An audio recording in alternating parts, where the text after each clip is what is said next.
तो सब्सटेंसेस को, physical entities को अध्ययन करने के लिए महर्षि गणाद ने कहा 6 क्लासिफिकेशन किया उन्होंने। द्रव्य, गुण, कर्म, समवाय, सामान्य, विशिष्ट। और उन्होंने कहा द्रव्य क्या क्या है? उन्होंने कहा पंच महाभूत, पृथ्वी, अग्नि, वायु, जल, आकाश। इसके बाद 4 और उन्होंने कहा, आप सुनेंगे तो आपको न्यूटन साहब याद आएंगे। फिर जो लोग कहते हैं ना कि टाइम स्पेस की बात न्यूटन साहब ने की पहली बार 17वीं शताब्दी में। महर्षि कणाद कहते हैं कि 9 द्रव्य हैं, तो कौन से हैं? 5 तो वो हो गए, 4 कहते हैं वो है टाइम स्पेस, दिक् काल। और इसके आगे और बढ़ते हैं, कहते हैं मन और आत्मा। मतलब वही उन्होंने स्पिरिट की बात भी कर ली जो आइंस्टीन बाद में कहता है, ऊर्जा की, और उन्होंने टाइम एंड स्पेस की बात भी की। 26 तरह के गुण बताए। कर्म में उन्होंने 5 टाइप की फोर्सेस की बात की, कॉम्बिनेटिव प्रोसेस की बात की, कैसे निर्माण होता है भौतिक अवयव का, और कुछ सामान्य होता है, मतलब जनरलाइज होता है, कॉमननेस होती है, और कुछ विशिष्टता होती है। अगर हम महर्षि कणाद का ठीक दर्शन मानते हैं ना, हम किसी से घृणा नहीं करते। फिजिक्स में तो योगदान है ही, सामान्य जीवन में भी होता, क्योंकि वो कहते हैं कि प्रत्येक पदार्थ, जो हमारी शरीर भी है आपकी सबका, जो मन, शरीर, स्पिरिट, सब जो बनती है वो प्रकृति के ही विभिन्न अवयवों के समवाय, कॉम्बिनेशन, इनहेरिटेंस और बनती है, लेकिन उसमें कुछ समानता होती है, कुछ विशिष्टता होती है। और उस भौतिक वस्तु की पहचान किससे होती है? विशिष्टता से, यूनिकनेस से। अगर हम ये समझते कि कॉमननेस के साथ साथ विशिष्टता होनी जरूरी है पहचान के लिए, इससे बड़ा डाइवर्सिटी मैनेजमेंट फिलोसॉफिकली और क्या हो सकता है? कि हम छोटी छोटी बातों में यूनिफॉर्मिटी की बात करते हैं कि सब यूनिफॉर्म होना चाहिए। सारा अगर एक ही कलर होता, सब एक ही तरह शकल सूरत के होते, सारी पृथ्वी के सारे घटक एक तरह के होते, तो क्या हमारी आपकी हालत होती? सब पागल होते। अगर ये प्रकृति में विविध रंग नहीं होते, विविध समायोजन नहीं होता, विविध स्वरूप नहीं होते, तो हम आनंद में कैसे ले सकते थे? और इसी तरह अगर विचारों में अगर भिन्नता नहीं होगी, लेकिन भिन्नता ऐसी नहीं होनी चाहिए कि कॉमननेस ही गायब हो जाए। जैसे अगर प्रत्येक भारतीय की अपनी विशिष्ट वैचारिक पद्धति हो सकती है, विशिष्ट उसकी धार्मिक तरीके हो सकते हैं जीवन जीने का, लेकिन उसकी कॉमननेस ये होनी चाहिए कि भारत के संविधान के अनुसार ही जीना है, तब भारत चलेगा। अगर हम ये वैशिष्ट कणाद के वैशेषिक दर्शन से सीखते, तो हमें यूरोप से, फ्रेंच रेवोल्यूशन से इक्वालिटी, लिबर्टी पढ़नी पड़ती क्या? हमारा ईशोपनिषद कहता है, यजुर्वेद का जो 40वां अध्याय है, ईशा वास्यविदम सर्वम यत् किंच जगत्याम जगत तेन तक्तेन भुंजिथा मा हृदय कस्य सिद्धनम यस्तु सर्वाणि भूतानि आत्मनेव अनुपश्यति सर्वभूतैश्चात्मानं ततो न विजुगुप्सते ततो को मोह को शोकः एकत्वम अनुपश्यतः सकल विश्व एक नीडम। ये हमारा यजुर्वेद कह रहा है 40वां अध्याय। इसका अर्थ है, शायद संस्कृत में बहुत कम लोग पढ़ते हैं, पढ़ाया ही नहीं गया। भाई हमको भी नहीं पढ़ाया गया था। हमने क्या 20 वर्षों में भारत की ज्ञान परंपरा समझने के लिए पढ़ना शुरू किया, संस्कृत को फिर पढ़ा हमने, क्योंकि शास्त्र का अध्ययन करने के लिए, अपनी ज्ञान परंपरा को समझने के लिए बिना संस्कृत के अपंग हो जाते हैं, तो सीखना पड़ा हमें। इसका सिंपल सा अर्थ है, ब्रह्मांड में जो कुछ भी है सब में ईश तत्व है, सब जगह वही व्याप्त है। तेन तक तेन भुंजी था, इसलिए अपनी जिजीविषा के लिए, अपने जीवन जीने के लिए जो न्यूनतम आवश्यक हो प्रकृति से उतना ही ग्रहण करो। अनावश्यक, व्यर्थ, अज्ञानता पूर्ण दोहन मत करो प्रकृति का। मां गृधः कस्व सिद्धनम, ये जो तुम संचित कर रहे हो धन संपदा किसी की हुई नहीं है। जब ये मरते हुए जाओगे, चाणक्य ने लिखा है एक जगह कि चंद्रगुप्त ने पूछा चाणक्य से कि मित्र कौन होगा गुरुदेव, बोले तुम्हारे अनुसार कौन है मित्र? तो चंद्रगुप्त ने कहा कि मेरी दृष्टि में तो मित्र यही बंधु बांधव मित्र और हमारी जो सेना और हमारी शरीर ये है। बोले भ्रमित हो, जब तुम्हारी मृत्यु होगी, किसी भी मनुष्य की मृत्यु, उनको नहीं कहा, उन्होंने कहा किसी मनुष्य की जब मृत्यु होती है तो जितनी भी उसकी भौतिक संपदाएं खड़ी हैं, कोई उसके डेड बॉडी तक श्रद्धांजलि अर्पित करने भी नहीं जाती।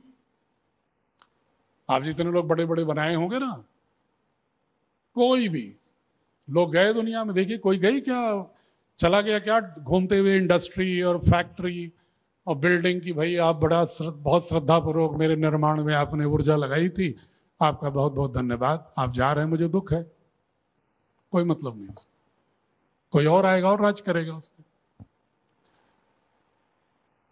बंधु बांधव थोड़े से आते हैं डेड बॉडी के पास और फिर आधे से ज्यादा चले जाएंगे कहते हुए कि भाई व्यस्तता है, मुझे थोड़ा वहां जाना है, मुझे वहां ऑफिस जाना है, यहां जाना है, वहां जाना है। जो पहले कहते रहेंगे कि आपके बिना तो मैं जी ही नहीं सकता, आपसे इतना मैत्री स्वभाव है, घूमते होंगे साथ, हो सकता है दारू शराब भी चलती रही हो, लेकिन वो फिर नहीं आएंगे, चले जाएंगे। चुनिंदा जाएंगे स्मशान पर। स्मशान पर जब शरीर रखी जाती है तो चिता पर सबसे घनिष्ठ कौन है? पुत्र। एक लाठी मारता है कापाल क्रिया और वो भी कहता है प्रणाम, अग्नि को समर्पित। जिस शरीर को हम रोज तेल फुलेल लगाते हैं ना, आईने में 20 बार देखते हैं कि कैसा लग रहा हूं, आग लगते ही शरीर भी साथ छोड़ देती है। चाणक्य ने कहा, आप बताओ राजन, इसमें से कौन मित्र है आपका? तो वो भ्रमित हो गए चंद्रगुप्त कि अब क्या कहूं मैं, इसमें तो कोई मित्र नहीं है। गुरुदेव आप ही बताओ। बोले देखो, एक ही है तुम्हारा मित्र, वो है कर्म। लेकिन उस अपने असली मित्र के लिए तुम फर्जी मित्रों के लिए उसके साथ रोज तुम दुर्गति करते हो अपने कर्म की। ये कहा है यजुर्वेद के 40वें अध्याय में भी और चाणक्य के शास्त्र में। मां गृधः कस्व सिद्धनम, ये धन संपदा किसी की नहीं, इसका मतलब ये नहीं कि धन मत कमाओ। विद्या ददाति विनयम विनयात पात्रताम पात्रत्वात् धनम आपनोति धनात् धर्म ततो सुख। ये भी एक्सप्लेन किया उन्होंने कि धन प्राप्त करो लेकिन नियम से करो, श्रद्धा पूर्वक करो, पाप से मत करो, धर्म से करो, उसका उपयोग भी धर्म से करो, तब जाके सुख प्राप्त होगा। ये हमारी भारतीय ज्ञान परंपरा। ये नहीं कह रहे कि वेल्थ जनरेशन मत करो। द्रवणात् द्रवणोदः ऋग्वेद में कहा गया कि द्रवण धन प्राप्त करो, लेकिन उसका उपयोग लोकरंजन के लिए करो, समाज के लिए करो, तब सुखी रहोगे, तभी मोक्ष मिलेगा। ये हमारी दृष्टि रही भारत की। ये है ज्ञान परंपरा जो हम बोर्ड में रखना चाहते हैं।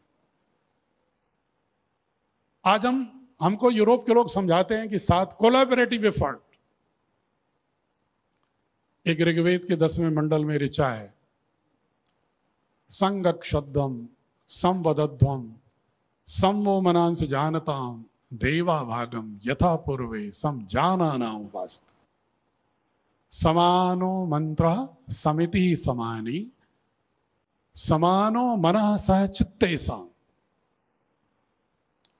इसका अर्थ यह है, आओ एक साथ चलते हैं, एक साथ अध्ययन करते हैं, एक साथ बोलते हैं, एक साथ सामर्थ्य ग्रहण करते हैं और ऐसा करते हैं कि अपने अपने जो भाग के, जैसे हमारे पूर्वजों ने अपना कर्म किया है, अपने अपने कर्म का ठीक से संपादन करते रहें और ऐसा मानस बनाएं कि हमारी समिति, हमारा समूह भी समान हो, हमारे मन भी समान हो, हमारे चित्त भी समान हो, हमारा लक्ष्य भी समान हो। ये ऋग्वेद कहता है 10वां मंडल। हम ये नहीं पढ़ाएंगे बच्चों को, लोग भारतीय शिक्षा बोर्ड तो पढ़ाएगा। अभी हम इसलिए नहीं पढ़ाएंगे कि ये पढ़ा देंगे तो ऋग्वेद तो गडरियों का गीत है ना, मैकाले ने कहा था ब्रिटिश पार्लियामेंट में, जब उससे कहा गया कि आप क्यों नहीं पढ़ाओगे भारत के शास्त्रों को, तो कहा भारत के शास्त्र में है क्या? This is the songs of shepherds frightened with the mighty forces of the nature. प्रकृति की शक्तिशाली शक्तियों से भयभीत होकर गडरियों ने कुछ गीत गाना शुरू किया, वो है वेद भारत का, उसमें कोई ज्ञान परंपरा नहीं। ये मैकाले ने कहा, और वो हमारी शिक्षा व्यवस्था में कहीं न कहीं ध्वनित होता रहता है, और हमने भी मान लिया। वेद की ऋचाएं, हम कहेंगे हम भारतीय हैं। हम नहीं कह रहे कि आप किसी भी धर्म के हो, किसी भी पंथ के हो। हर धर्म में, हर पंथ में एक बात होती है कि आप जहां पर हो उसके प्रति आपकी लॉयल्टी होनी चाहिए और उसका बोध होना चाहिए, ज्ञान होना चाहिए। अगर हम भारत में हैं, किसी भी पंथ के, अगर हम भारत की पूरी 5000 वर्षों की ज्ञात इतिहास की अगर हम पूरी सांस्कृतिक यात्रा और ज्ञान परंपरा ही नहीं जानते हैं, तो हम भारतीय कैसे हैं? हम किसी जाति के हो सकते हैं, हम किसी पंथ के हो सकते हैं, हम किसी क्षेत्र के हो सकते हैं, हम किसी भाषा के हो सकते हैं, लेकिन भारतीय कैसे हैं जब तक हम भारत की समग्र सांस्कृतिक परिवर्तन की यात्रा को आत्मसात नहीं किए हैं अपने ज्ञान के कोश में? कहां से भारतीय? महर्षि अरविंदो एक वाक्य कहते थे, अगर आप लोग गूगल करके देखेंगे तो कहते थे, इसी 1835 के एक्ट वाले शिक्षा को, जो आज तक कुछ न कुछ थोड़े छोटे परिवर्तन के साथ चल रही है, ये कौन सी शिक्षा है जिसको हम भारतीय कहते हैं? महर्षि अरविंदो का वाक्य बोल रहा हूं, जिसमें कहीं भारत तो दिखता ही नहीं। इसमें न भारत की ज्ञान परंपरा दिखती है, न भारत की भौतिक प्राकृतिक संपदा दिखती है, न इसमें कभी भारत के संघर्षों की कथा व्यथा दिखती है, न इसमें कहीं भारत के प्रमुख स्थलों का बोध होता है। तो कौन सा भारत है? आप लोग पुस्तकों को टटोल के देखिएगा कि कहां कहां कितना भारत दिखता है। उतना ही दिखता है जितना कि 1835 के बाद साजिश के तहत हमारे कंटेंट को जिस तरह से तोड़ा मरोड़ा गया, उसी के कुछ न कुछ स्वरूप में हम देखते जा रहे हैं और देखते चले आ रहे हैं। वो तोड़ा मरोड़ा कैसे गया? 3 लोगों ने साजिश की। अंग्रेजों ने बहुत खूबसूरती से 3 शोध कराए। वो बड़े स्मार्ट लोग थे। वो सोचते सीधे सीधे कोई बात कहेंगे तो मानेंगे नहीं, जब इसको कहेंगे हम कुछ शोध करके सर्वे करके कह रहे हैं तो तुरंत मान लेंगे। जैसे एलोपैथी की मेडिसिन में चाहे कितनी भी घटिया मेडिसिन हो, एक शोध पत्र छपता है, उसके साथ संलग्न करते हैं एनेक्सर कि ये 2 साइंटिस्ट ने ये रिसर्च किया, 2 ने ये रिसर्च किया, और कुछ आंकड़े दिया कि हमने क्लिनिकल ट्रायल किया, एनिमल ट्रायल किया, सोशल ट्रायल किया, और इस पर इतने पर एग्जामिन किया, और इससे सर दर्द दूर हो गया, पेट ठीक हो गया, लीवर ठीक हो गया। आंख मूंद के दवा खा लेते हैं, क्योंकि उन्होंने एक जामा पहना दिया कि तार्किक रूप से, वैज्ञानिक रूप से शोध किया गया। अंग्रेजों ने हमको भी यही किया, हमारे शिक्षा के विचार के साथ भी यही किया। उन्होंने जेम्स मिल साहब से कहा कि आप एक शोध करो, भारत के इतिहास को ऐसा लिखो कि सुरंगी बारूद बिछ जाए भारत के नीचे। जब भी आने वाले समय में ये जो आंदोलन की सुगबुगाहट तब नहीं थी, लेकिन उन्होंने पूर्वानुमान कर लिया था कि भारत चूंकि इतना विद्वान है, इतना ज्ञान से संपन्न देश रहा है, ये हमसे गुलामी नहीं रह पाएगा। हम कोई अफ्रीका नहीं है, ये कोई अमेरिका नहीं है जहां से ट्राइबल रहते थे, उस दौर की बात कर रहा हूं मैं। तो उन्होंने कहा कि भाई ये इनको तो, जब एशियाटिक सोसाइटी के रिसर्च से ये बात जाने लगी विदेशों में भारत की ज्ञान परंपरा की, मैक्स मुलर, कार्ल ब्रुक के माध्यम से, और दारा शिकोह ने हमारे उपनिषदों का एक अनुवाद कराया था फारसी में औपनिखत नाम से, जो उनका बर्नियर साहब जो चिकित्सक थे, औरंगजेब ने जब हत्या की दारा शिकोह की तो लेके फ्रांस चले गए। डुप्रोन ने, स्निगल बंधुओं ने जर्मनी फ्रांस में उसका सबका अनुवाद किया। उसका जो इम्पैक्ट पड़ा भारतीय उसके मानस पर, और भारत की जो मैथमेटिक्स ट्रेवल करके बगदाद से अल मंसूर की डायनेस्टी से होते हुए टोलस्टेडो स्पेन से होते हुए जब पश्चिमी यूरोप में पहुंचती है तो उनको लगा कि अरे यूरोप के युवक भारत के फैन होने लगे, प्रशंसक होने लगे। तो उनको लगा भाई ऐसा भारत कैसे गुलाम रहेगा जो इतना जिनको अपने गौरव हो जाएगा कि हम इतने गौरवशाली परंपरा के हैं, वो तो नहीं रहेंगे, तो इनके गौरव को तोड़ो। तो उन्होंने कहा फॉल्ट लाइन क्रिएट करो। फॉल्ट लाइन जैसे होता है ना, पृथ्वी में फॉल्ट लाइन आती, भूकंप आते हैं, जियोलॉजिकल डिस्टर्बेंसेस होते हैं।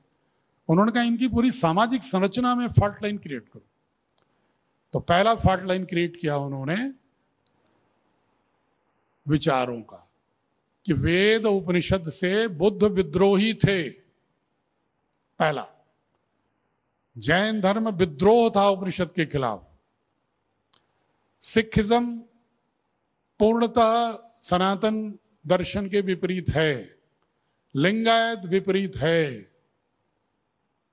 इस्लामिक फेथ के लोग और भारत के लोग एक साथ रह ही नहीं सकते, क्योंकि उनके अंदर ये फंडामेंटल डिफरेंस है।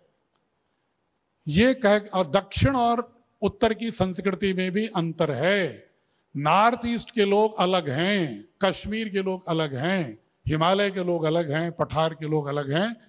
इस तरह इतिहास की रचना कर दो और इस तरह से फिलोसॉफिकल फॉल्ट लाइन क्रिएट कर दो। उसने बड़े खूबसूरती से कर दिया। दूसरा उन्होंने कहा फॉल्ट लाइन क्रिएट करो सोशल स्ट्रक्चर। दुर्भाग्य से वर्षों तक सामाजिक संरचना हमारी ऐसी बन गई कि हम मूल दर्शन से दूर हट करके, और जहां उपनिषद कहता है कि ब्रह्मांड के सभी तत्वों में स्वयं को देखो और स्वयं में सभी तत्वों को देखो, वहां हमने अस्पृश्यता जैसा एक घृणास्पद सामाजिक संरचना खड़ी कर दी। उनको मौका मिल गया। उन्होंने कहा ये जो दिखाई पड़ रही ना विकृतियां, इनकी दर्शन नहीं है, विकृतियां इनकी, दर्शन तो बहुत महान है, लेकिन कालांतर में व्यवहार में जो विकृतियां आ गई हैं, इन्हीं को तुम ऐसा हाईलाइट करो कि ये हो जाए कि ये इनका फिलॉसफी का प्रिंसिपल्ड स्टैंड है। ये सिद्धांत से ऐसे हैं, व्यवहार से नहीं, कमी नहीं है ये, इनका सिद्धांत ही ऐसा है। जेम्स मिल साहब ने उसको भी स्थापित कर दिया अपनी पुस्तक।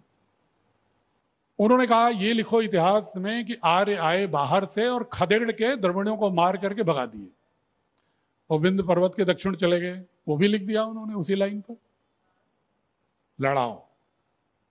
दूसरा उन्होंने किया, हथियार बनाया ग्रियर्सन साहब को, भाषा का।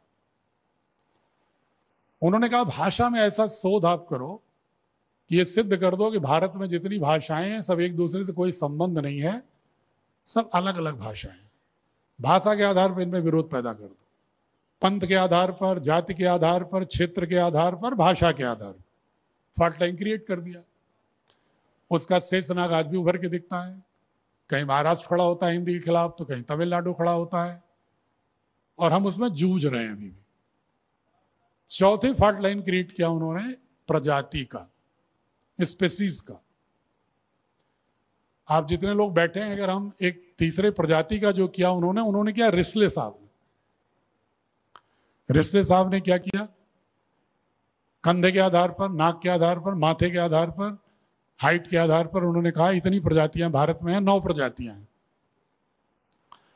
कोई जीनोम सीक्वेंसिंग नहीं, कोई साइंटिफिक एनालिसिस नहीं, ये घोषित कर दिया कि 9 प्रजातियां हैं। कोई सिथियन आर्यन है, कोई ईरानियन आर्यन है, कोई यूरोपियन आर्यन है, कोई आर्यन है, कोई द्रविडियन आर्यन, कोई द्रविडियन ऑस्ट्राइड्स, कोई एस्ट्राइड्स, कोई एस्ट्राइड निग्राइड्स, कोई निग्राइड्स।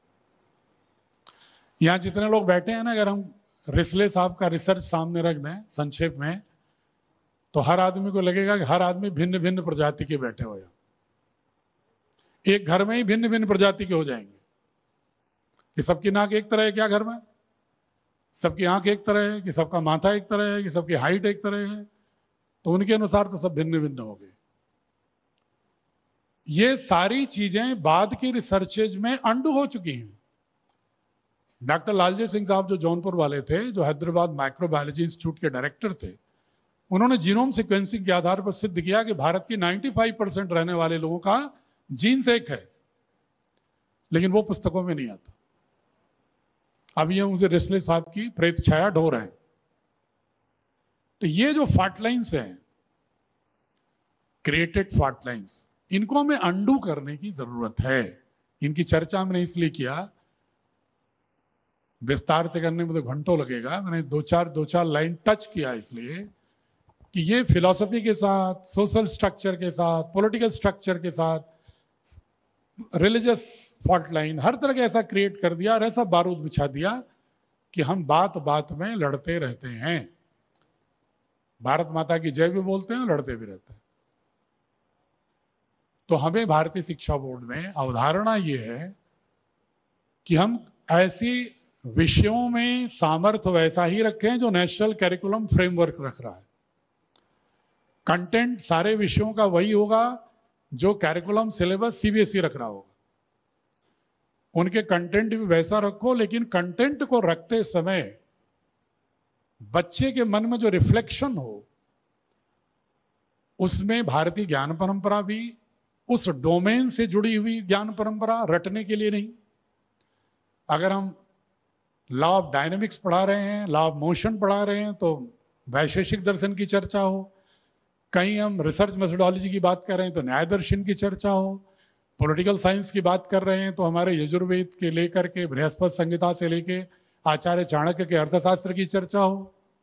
अगर हम मैथमेटिक्स की बात कर रहे हैं तो सरस्वत से लेकर के Kerala school of mathematics Ramanujan Shakuntala Devi तक की चर्चा भी हो उस डोमेन में।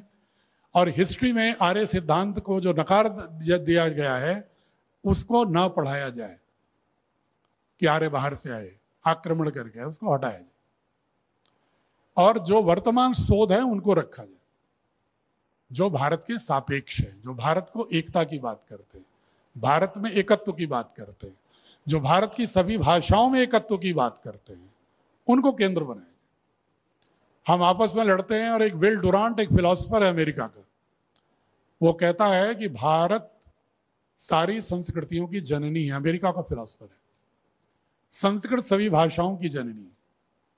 लोकतंत्र भारत से ही उभरा, लेकिन हम स्वयं स्वीकार करने को तैयार इसलिए नहीं है कि हमारी पुस्तकों में बचपन से ही हमारा जो एल्गोरिदम है सबकॉन्शियस का, वो दूसरी तरह से स्ट्रक्चर हो गया।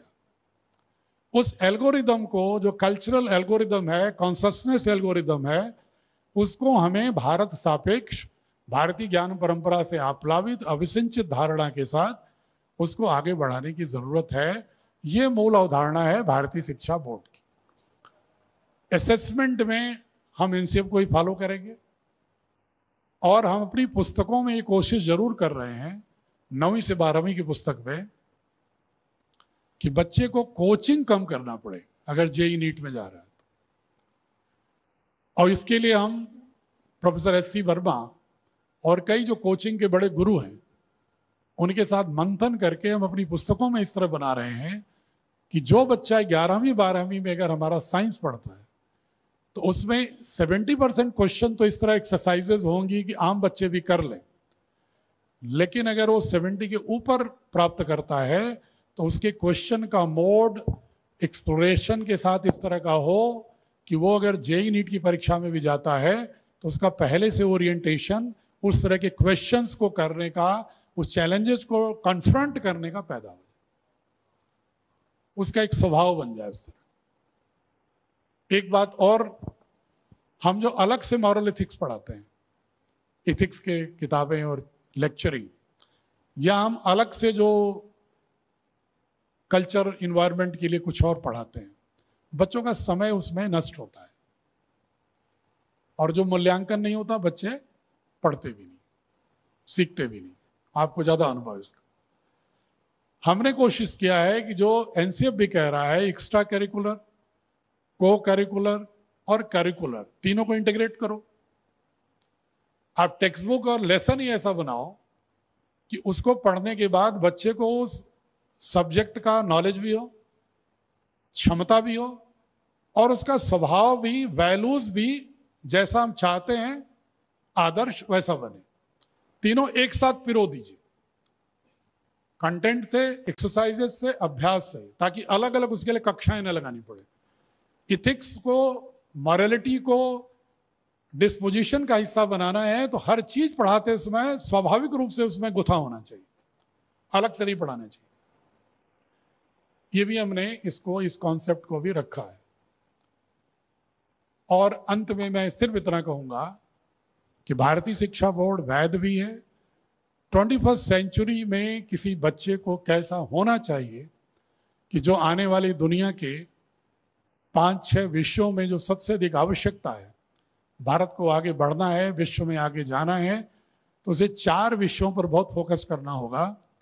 Space technology, nuclear technology, information technology, space technology, nuclear technology और बायोटेक्नोलॉजी। ये 4 टेक्नोलॉजी में अगर आगे नहीं बढ़े तो ये अमेरिका कभी आंख तरेर देगा, कभी रसा तरेर देगा, कभी चाइना तरेर देगा। हमें इस पर बच्चों को शुरू से ही ऐसी प्रवृत्ति डालनी है कि इन क्षेत्रों में 21वीं सदी में आने वाले इन चुनौतियों के लिए वो योग्य बनना शुरू हो, उसके मानस में आना शुरू हो। इसलिए आर्टिफिशियल इंटेलिजेंस हम 6ठी क्लास से पढ़ा रहे हैं अपनी बोर्ड। हम साइंस टेक्नोलॉजी को इस तरह पढ़ा रहे हैं कि वो स्पेस टेक्नोलॉजी और न्यूक्लियर टेक्नोलॉजी के लिए आवश्यक यूरेनियम, थोरियम, लिथियम, पैलेडियम के लिए भारत में कहाँ मिल सकता है, उसके शोध के लिए जज्बा पैदा हो जाए बचपन में कि अगर भारत को आगे बढ़ाना है, एनर्जी क्राइसिस से बाहर निकालना है, तो हमें यूरेनियम, थोरियम, न्यूक्लियर रिएक्टर और लिथियम, कोबाल्ट, पैलेडियम, ईडियम तलाशना होगा। 76% चाइना के पास है ये मिनरल्स। इसीलिए जब ट्रंप साहब ने कहा कि 150% टैरिफ लगाएंगे, चाइना ने कहा हम तुम्हें एक्सपोर्ट बंद कर देंगे, तुम्हारा न्यूक्लियर रिएक्टर बंद हो जाएगा, तुम्हारी इलेक्ट्रिकल व्हीकल बंद हो जाएगी। घुटनों पर आ गए ट्रंप साहब, 30% कर दिया, 150 से 30 पर आ गए। और मैं आपको भविष्यवाणी कर रहा हूं, आप देखिएगा चाइना अगर ऐसे ही अपने मिनरल्स को, एक्सपोर्ट को रोकता रहा तो 10% पर आ जाएंगे ट्रंप साहब। लेकिन अगर हम नहीं रिसर्च कर रहे हैं उस दिशा में, जबकि हमारे पास अपार संपदाएं हैं, अगर हम वो रिसर्च कर लें, लेकिन हम तो चाह रहे हैं नौकरी नौकरी नौकरी। बीटेक करने वाला 10,000 की नौकरी तलाश रहा है, खेती करने में शर्म है, बिजनेस करने में शर्म है, नौकरी मिल जाए और पैकेज हो जाओ। दामाद क्या कर रहा है, 1 करोड़ के पैकेज में है, बेटी क्या कर रही, 50 लाख के पैकेज में है, सब पैकेज हो गए, इंसान नहीं रह गए।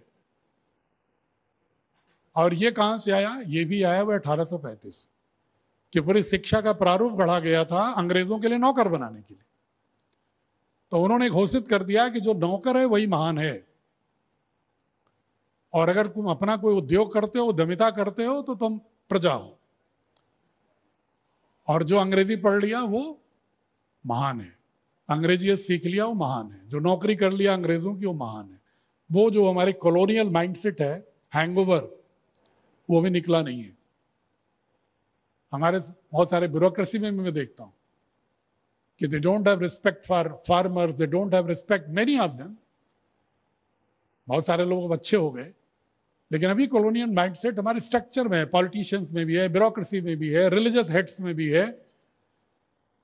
हम इंटर रिलीजन तो झगड़ा करते हैं, एक धर्म दूसरे धर्म से, लेकिन सारे धर्मों के लोगों को ये सोचना पड़ेगा, पंथों के, कि जो इंट्रा रिलीजियस जो इंस्टीट्यूशंस हैं उनमें जहां जहां डिस्क्रिमिनेशन है उसको कौन खत्म करेगा? उसके लिए तो आवाज उठानी पड़ेगी आपको। कहीं चाहे स्त्रियों के साथ अपमान हो, चाहे किसी समाज के किसी बाय बर्थ किसी का अपमान हो, उसके बारे में भी तो हमें विचार करना होगा ना। शिक्षा व्यवस्था अगर सबको एक रूप नहीं दे पाएगी तो भारत कहाँ से महान होगा? अगर 146 करोड़ लोग एक साथ नहीं खड़े होंगे, जैसे आज़ादी के दीवानगी में सब एक साथ खड़े हुए थे तब आज़ादी मिली थी, पॉलिटिकल फ्रीडम। नया महाकोश रिफाइंड सोयाबीन ऑयल, इसमें है विटामिन ए, डी, ओमेगा 3 और 6 फैटी एसिड्स। टेस्ट हो या क्वालिटी, माही का महाकोश, माई चॉइस। मसालों में होती है कई तरह की मिलावटें, इसलिए मैं यूज करती हूँ सेहत वाले पतंजलि मसाले। पतंजलि मसाले, सेहत वाले।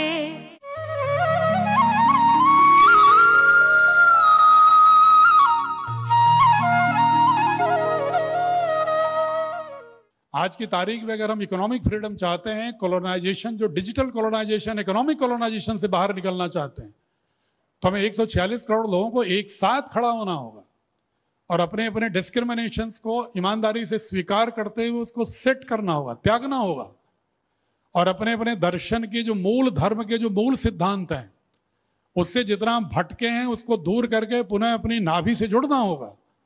और जुड़ जाएंगे तो इसके बाद कहीं कोई अलगाव नहीं दिखेगा, फिर हम भारत माता की जय कह सकते हैं और तभी हम विश्व गुरु हो सकते हैं।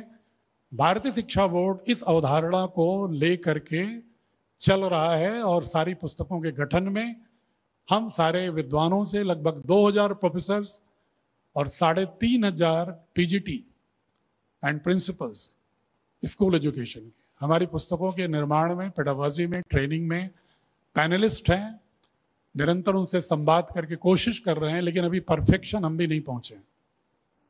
हम भी एक यात्री हैं उस दिशा में, क्योंकि पहली बार इतना चुनौतीपूर्ण प्रयास है और जितने भी लोग पढ़े हैं हम सब लोग उसी पुरानी पद्धति से पढ़े हैं।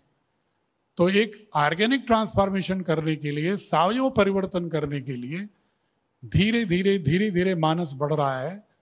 बहुत बड़े बड़े विद्वानों से भी बात करने पर कभी कभी वो आग्रही हो जाते हैं अपने विचार पर, धीरे धीरे उसे त्याग रहे हैं और धीरे धीरे धारणा बढ़ रही है।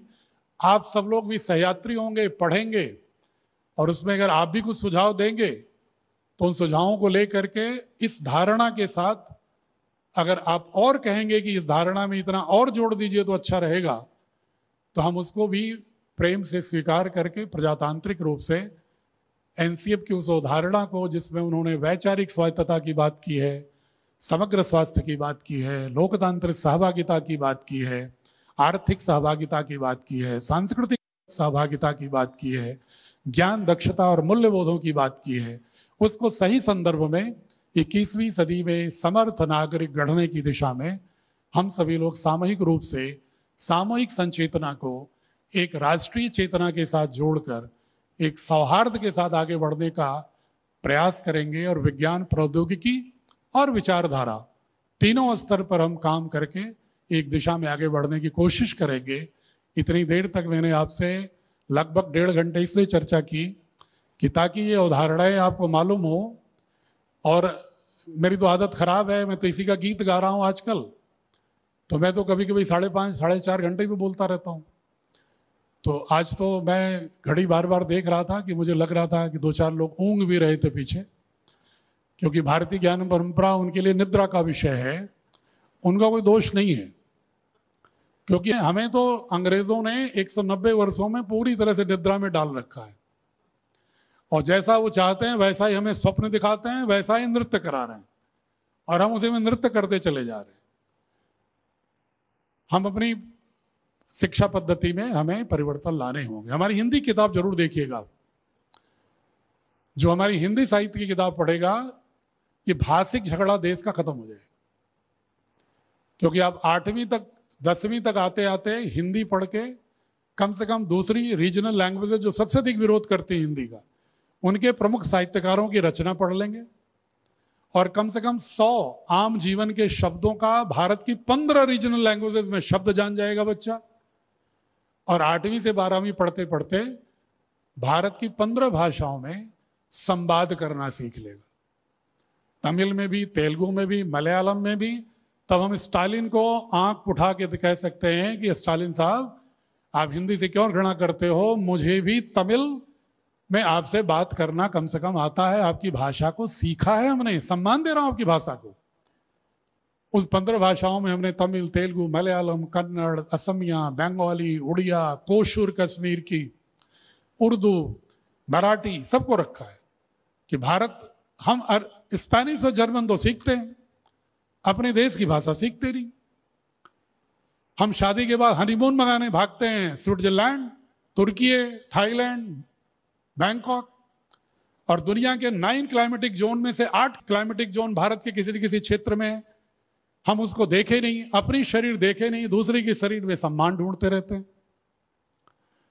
तो ये जो भारत बोध है, इसके बहुत सारे आयाम हैं और एक एक आयाम पर अगर आप चिंतन करेंगे, मैं तो इधर सेवानिवृत्ति के पहले भी भारत को जानने की कोशिश करता था निजी आकांक्षा में, अब ईश्वर ने मुझे मौका दिया कि इसको आप कुछ क्रियात्मक स्वरूप देने का अवसर दिया, तो विगत 5 वर्षों में तो मैं तो सोता जागता स्वप्न भी डूबता खाता इसी में हूँ, भारतीय ज्ञान परंपरा और आधुनिक शिक्षा। क्योंकि मैं फिजिक्स का हूँ तो कभी भी मैं साइंस टेक्नोलॉजी मैथमेटिक्स को दूसरे बोर्ड से 25% ज्यादा ही कॉम्पिटेंसी दूंगा, ये वादा करता हूँ।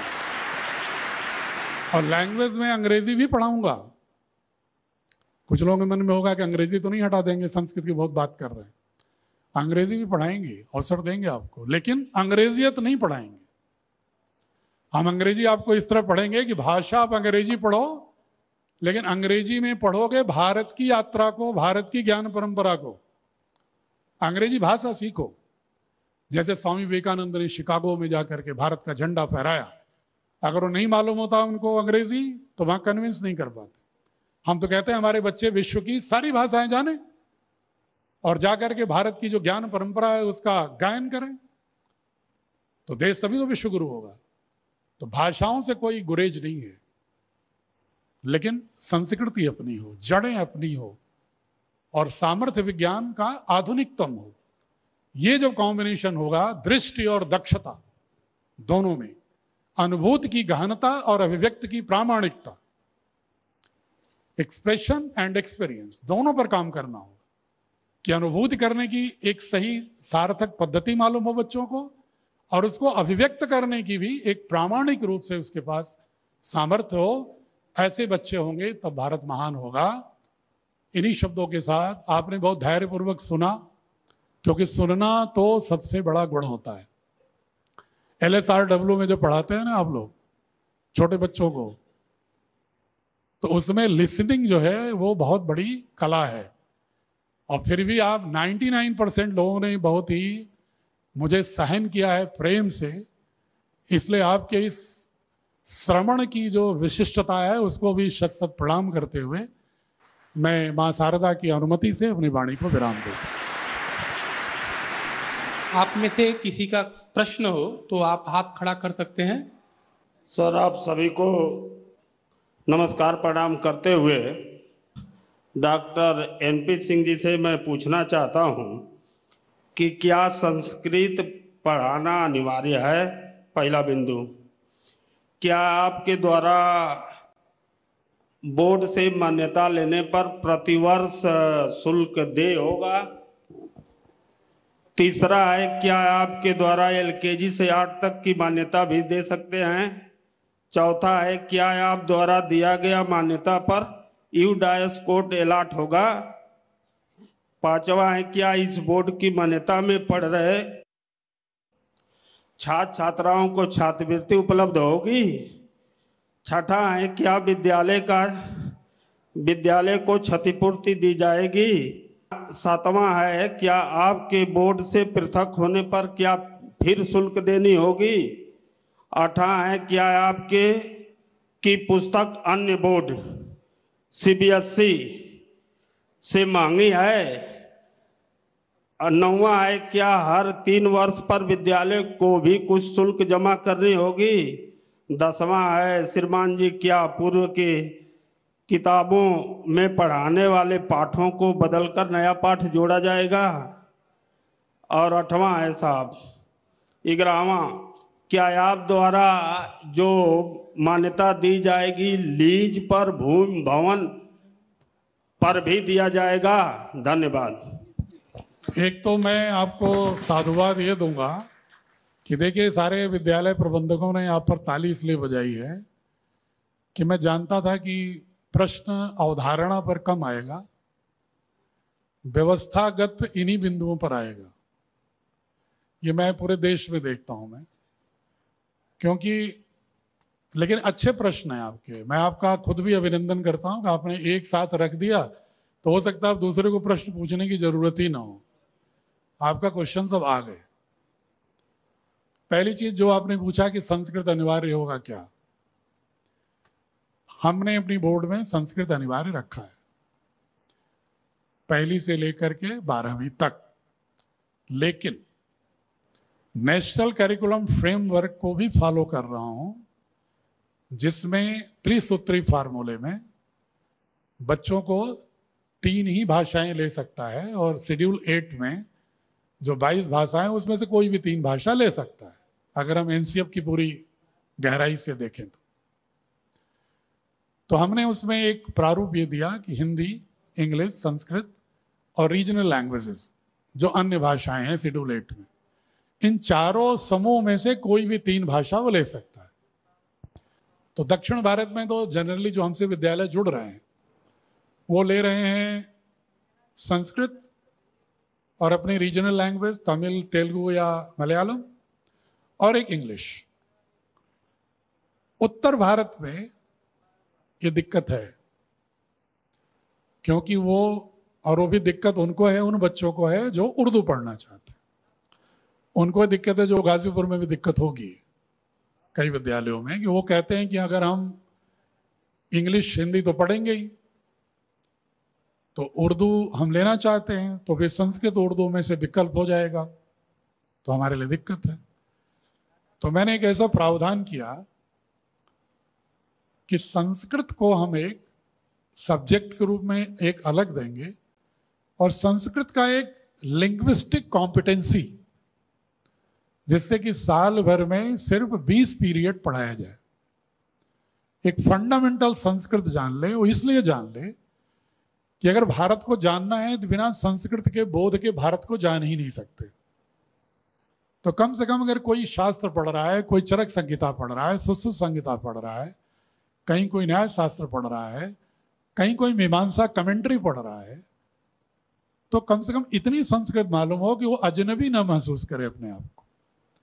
बाकी सब्जेक्ट में निष्णात होने के लिए सब्जेक्ट लेगा तो अच्छी बात है, नहीं लेगा तो प्रिलिमिनरी हम कॉम्पिटेंसी दे देंगे। एक तो ये है। दूसरा, आपने कहा कि छात्रवृत्ति मिलेगी कि नहीं और क्षतिपूर्ति मिलेगी कि नहीं। तो छात्रवृत्ति तो मिलेगी, इसमें दो राय नहीं है, क्योंकि हम भी बोर्ड है नेशनल।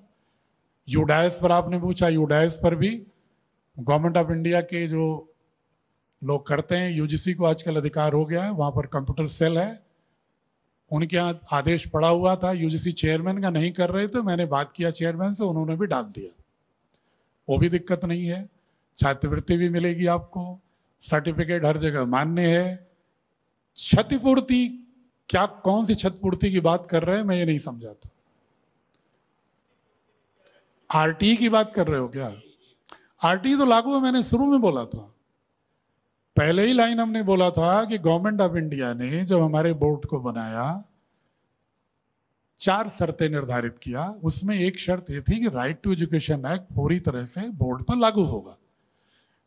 तो जो भी एक सीबीएसई में जितने नियम लागू हैं, क्योंकि हम लीगली, मैंने एक लाइन में बोला था ना कि जो सीबीएसई पर लागू हमारे पर लागू है, सिर्फ कंटेंट के मामले में हम एनसीएफ को फॉलो कर रहे हैं, लेकिन थोड़ा सा हमारा प्रयास जो हमें मैंडेट दिया गया है सीबीएसई के काम के अलावा, कि आप भारत की ज्ञान परंपरा को, भारत की सर्वांगीण जो यात्रा है उसको एक साथ इतिहास के रूप में एक जगह बोरिंग मत पढ़ाओ।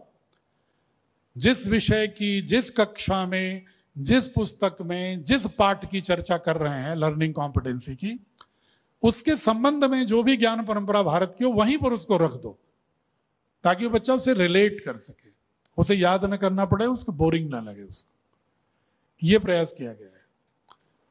बाकी आपने लिखा है कि हाँ, हमने सीबीएसई से एक अंतराल ये भी किया है कि हम एक मुश्त दे रहे हैं मान्यता। अगर आप हमसे जैसे सीबीएसई से लेते हैं एफिलिएशन और हमसे लेते हैं, तो जो आपसे हर 3 साल पर लेते हैं, मैं आपसे नहीं ले रहा हूं, मैं आपको परमानेंट दूंगा एफिलिएशन। अगर आप कोई गलती करते हो, इंस्पेक्शन करने पर भले ही हम एफिलिएशन विथड्रॉ करें, लेकिन बार बार आपको इन झंझट में हम नहीं ले आएंगे। एज ए बोर्ड नहीं कर रहे हैं हम इसको, ताकि इसमें से दुनिया भर की जो करप्शंस होते हैं वो कम हो, और दुनिया भर की आपकी जो जलालत होती है वो कम हो, बोर्ड के चक्कर न लगाना पड़े। एक आपने लिखा है कि पुस्तक अन्य बोर्ड से महंगी है या नहीं। देखिए, हम इतने जो ज्ञान परंपरा को प्रवेश करा रहे हैं, तो जाहिर है कि एनसीईआरटी तो सरकार से फंडेड है पूरी तरह 100%, तो उनसे तो पुस्तक हमारी महंगी है, इसमें दो राय नहीं। लेकिन जितने भी प्राइवेट पब्लिशर की किताब आप लोग रेफरेंस के रूप में लगाते हो, उन सबसे 10 गुना क्वालिटेटिव और उनसे सस्ती।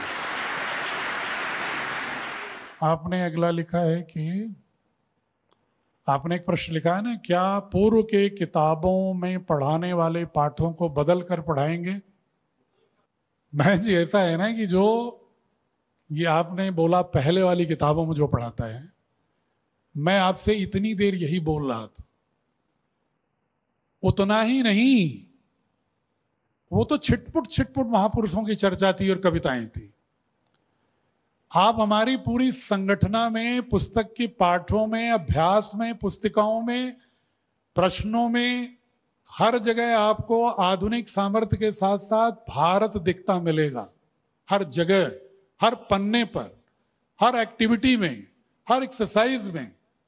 अगर आप मैथमेटिक्स का सवाल भी कर रहे होंगे तो आपको वहां पर इकोलॉजिकल बैलेंस दिखेगा, पर्यावरण से संबंधित प्रश्न होंगे।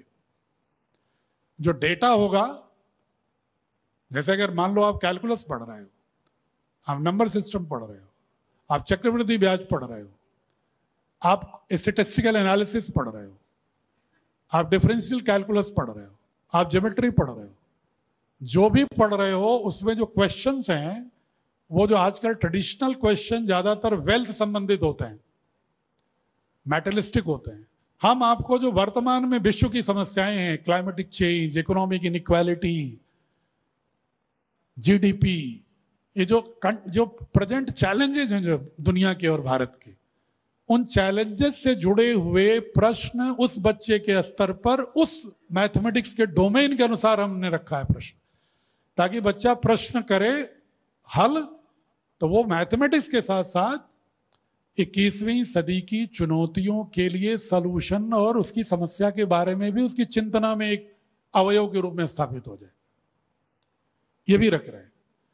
और महापुरुष तो आप हमारी किताब सिर्फ देख लो, 1ली से 8वीं तक, हिंदी, इंग्लिश और संस्कृत के, आपको 96 महापुरुष इन्हीं पुस्तकों में मिल जाएंगे 8वीं तक में।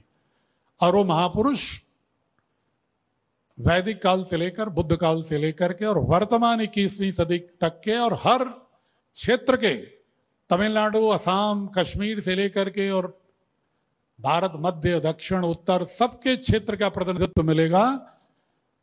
आदिवासियों को हमने महिमा दिया है, जो गायब रहते हैं अक्सर पाठ्य पुस्तकों से, भारत के बड़े सजीव हिस्से हैं वो। भगवान राम की मदद किया तो आदिवासियों ने किया, पांडवों की मदद किया तो आदिवासियों ने किया,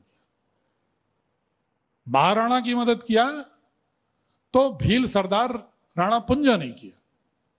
स्वतंत्रता आंदोलन की शुरुआत सबसे पहले आदिवासियों ने किया, झारखंड में बुद्धू भगत ने किया।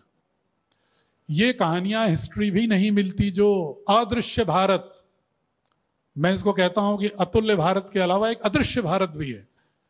अगर भारत बोध ला रहे हैं तो उनको भी, उनके महापुरुषों को, उनके महानायकों को और उनके भी किए गए भारत के निर्माण में योगदान को हमें उतना ही स्थान देना होगा।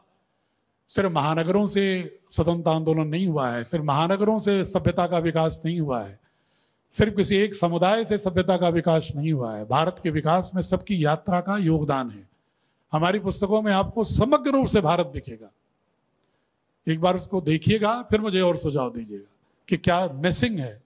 क्योंकि अगर अपाला भी हैं, घोसा भी हैं, मातृशक्ति भी हैं, पूरी आदिवासी भी हैं, वहां इस्लामिक फेथ के लोग भी हैं, क्रिश्चियनिटी के लोग भी हैं, सनातनी भी हैं, उत्तर भारत, दक्षिण भारत, नॉर्थ ईस्ट, कश्मीर, सभी हैं। लेकिन वही हैं जो भारत के निर्माण में सकारात्मक योगदान किए, वो सारे महापुरुष। आपने अंतिम लिखा है, क्या आप द्वारा लीज पर दिए गए भूमि भवन पर मान्यता दिया जाएगा? बिल्कुल दिया जाएगा। आप हमारे एफिलिएशन बायलॉज को देख लीजिए, हमने उसके हल्का भी कर दिया है मानक, परसों ही बोर्ड मीटिंग में 3 दिन पहले। चूंकि आईसीएससी 2000 वर्ग मीटर पर ही मान्यता दे देती है, भूमि पर भूमि की कीमतें बढ़ रही हैं, भूमि सिकुड़ रही है, अन्य गतिविधियों के लिए भूमि धीरे धीरे समाप्त हो रही है। Population pressure, habitation pressure, industrial pressure, institutional pressure. तो हमने देखा कि मिनिमम क्वालिटेटिव एजुकेशन देने के लिए कितना हो सकता है और राज्य सरकारें कितने न्यूनतम पर मान्यता दे सकती हैं। तो आईसीएसई को ऑलरेडी 2000 पर सारे स्टेट गवर्नमेंट एनओसी दे रही है। तो हमने इसलिए 2000 वर्ग मीटर ही अपने बोर्ड के लिए भी कर दिया है, अर्बन रूरल दोनों। जो सीबीएसई का 6000 है वो हमने रिलैक्स करके 2000 तक भी हम मान्यता दे देंगे, ठीक है। और लीज पर भी दे देंगे, भवन भूमि दोनों पर। जैसे सीबीएसई का नियम लीज पर है, हमारा भी नियम लीज। हमारा सीबीएसई से नियम कानून भी थोड़ा थोड़ा हर जगह शिथिल मिलेगा। कंटेंट हमारा थोड़ा उनके एनसीएफ के साथ साथ भारत की प्रगति, महानता, भारत के गौरव, भारत की ज्ञान परंपरा के साथ बच्चों को गढ़ने का एक नया प्रयोग है। जी बहन जी, आप बताओ। शिक्षकों को प्रशिक्षण देना होगा और अभी भी प्रशिक्षण आप लेते ही हो। हम अपनी जो धारणा है उसके अनुसार शिक्षकों के प्रशिक्षण के लिए टीम बनाए हैं। अगर गाजीपुर, वाराणसी, आजमगढ़, इधर बैठक इसीलिए मैं कई जिलों में लगातार कर रहा हूं। अगर इधर हमारे साथ 50 विद्यालय भी जुड़ गए 4-5 में, तो मैं वाराणसी में ही बना दूंगा ट्रेनिंग सेंटर और यहाँ के लोगों को एक प्रयोग के तौर पर ठीक से गढ़ करके, क्योंकि पूर्वांचल की धरती ज्ञान की धरती रही है, तो भारतीय ज्ञान को यहाँ के लोग नहीं समझेंगे तो सबसे पहले तो यही समझना चाहिए। काशी तो आध्यात्मिक राजधानी है, ये क्षेत्र है उसी का। तो वो हम ट्रेनिंग पूरी देंगे और हम ट्रेनिंग देना शुरू कर दिए। आपको बता दूं, मेरे साथ 980 विद्यालय जुड़ चुके हैं पूरे देश के और उनको हम प्रशिक्षण लगातार दे रहे हैं। हाँ, तो शिक्षक तो हमारे आप में से ही पैदा होगा ना बहन जी। उनके भाव थोड़े परिवर्तित करने होंगे। शुरू में मेहनत होगी, क्योंकि एक बार जो पढ़ा लेता आदमी ने तो रोज उसी को पढ़ाना चाहता है, सोचता मेहनत ना करनी पड़े। एक बार हमारी किताब को जैसे हमने अपने विद्यालय में लगाया तो हमारे सारे टीचर कहे साहब बड़ी कठिन है। हम क्या कठिन क्या है? फिर मैंने एक चूंकि विषय को हमने भी बनाया है, मतलब मैं रहा हूं हर मीटिंग में, तो मैंने अपने स्कूल में हर विषय का एक पार्ट पढ़ा के सुनाया। साइंस भी, मैथमेटिक्स भी, हिंदी भी, इंग्लिश भी, संस्कृत भी। तब उन्होंने कहा सर ये तो बड़ा आसान है। हमने कहा तुम थोड़ा दृष्टि बदलो ना, चैनल बदलो। ये चैनल अभी लगा हुआ है तुम्हारा फालतू वाला।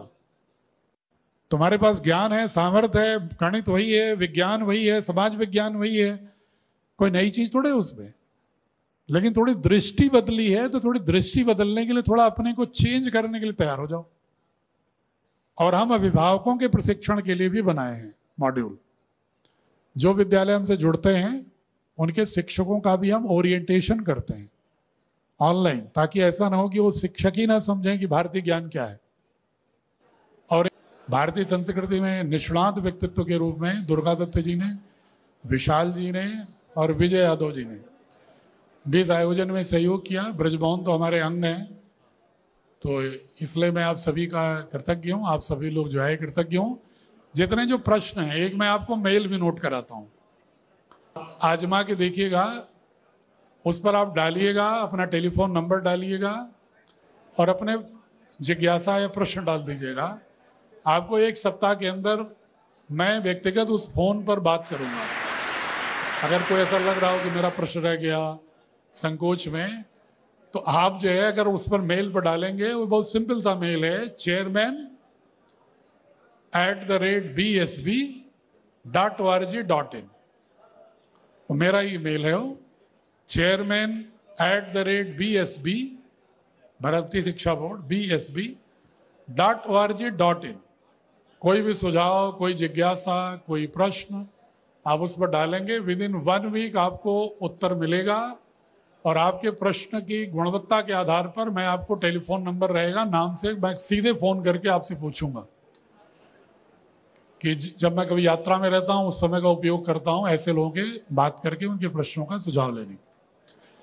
बाकी जो शेष है आपका संबद्धता शुल्क का विवरण हमारे बाइलास पर एफिलिएशन बाइलास पड़ा हुआ, उसके लिए मुझसे क्यों आधे घंटे समय लोगे? एक एक बताऊं? आप उसको देख लो, मानक देख लो हमारे एफिलिएशन बाइलास में। आप इनको ब्रजमोहन सबको नोट करा दीजिएगा, या इनके व्हाट्सएप होंगे उस पर डाल दीजिएगा। हाँ, कंटेंट डाल दीजिएगा, क्योंकि बताने में 10 मिनट से कम नहीं लगेगा। मैंने जो पत्रक दिया है ना, आप सबको एक पत्रक दिया है, उसमें नीचे मेरा नंबर भी लिखा है कुछ इन्फॉर्मेशन के साथ। तो वहां से आप नंबर ले लीजिएगा और आपको सारी इससे रिलेटेड आपको इन्फॉर्मेशन मिलेगी, और ग्रुप में भी हम आपको सारी इन्फॉर्मेशन जो जनरल इन्फॉर्मेशन है आपको डाल देंगे। परीक्षा की समय सारणी वही है जो अनुकूलता होती है हायर एजुकेशन के इंस्टीट्यूशन के लिए, तो जो समय है फरवरी मार्च का वही होगा। मैंने एक लाइन में बताया था कि जो सीबीएसई माध्यमिक बोर्ड परीक्षाओं के संदर्भ में जो फॉलो कर रहा है, कब से कक्षा शुरू होगी, कितनी छुट्टियां होंगी, वो सारी चीजें वही लागू हैं। अगर भिन्नता है तो सिर्फ पुस्तकों की संरचना में और परीक्षा पद्धति में प्रश्न पत्रों के विरचन डेवलपमेंट, और बाकी जो संबद्धता है, भवन कैसा होगा, कितना कमरा होगा, ये बताने में 45 मिनट कम से कम लगेगा मुझे, तो टुकड़ों टुकड़ों में बताने में समझ में नहीं आएगा। हमारा बायलॉज पढ़ लीजिए। पढ़ने के बाद अगर आपको कोई संदेह होता है, आप जिस बिंदु पर संदेह होगा मेल से हमें पूछ लीजिए, हम आपको जवाब दे देंगे। 100% आपको एश्योर कर रहे हैं। वैश्विक महामारी कोरोना से दुनिया है परेशान, ऐसे में योग है सर्वोत्तम समाधान। योग करके बढ़ा सकते हैं अपनी इम्यूनिटी। अब घर बैठे बने स्वामी रामदेव के योग शिविर का हिस्सा। स्वामी जी की योग शिविर से जुड़िए संस्कार और आस्था चैनल पर। डीडी फ्री डिश पर संस्कार और आस्था को देखने के लिए अपने सेट टॉप बॉक्स को रीट्यून या रीस्कैन करें।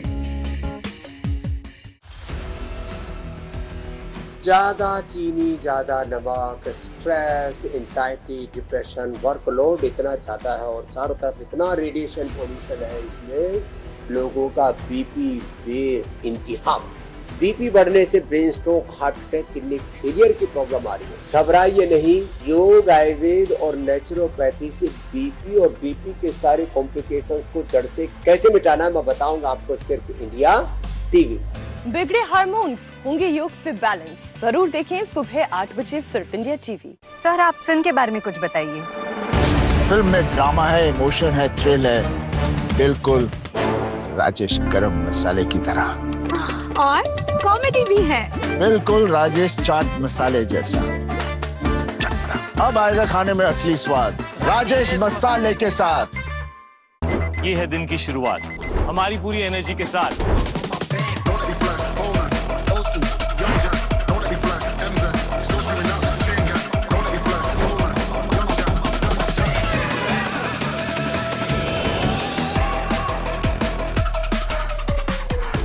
पर दिन खत्म होते होते हम खुद खत्म हो जाते हैं। कम ऑन गाइस, अभी दिन बाकी है। रोज लीजिए न्यूट्रेला डेली एक्टिव, जिसमें है 13 vitamin, 12 minerals, 8 essential amino acids और साथ में रोज